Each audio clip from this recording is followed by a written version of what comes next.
Okay, so I have this 2006, 2007 gt200, or sorry, 200 GT, whatever.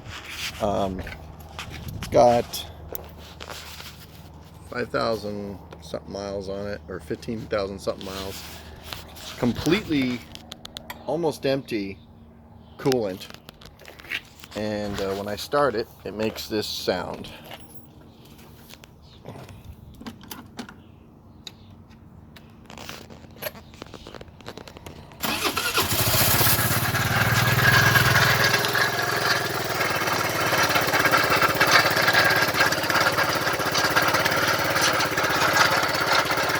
Sounds like scraping metal.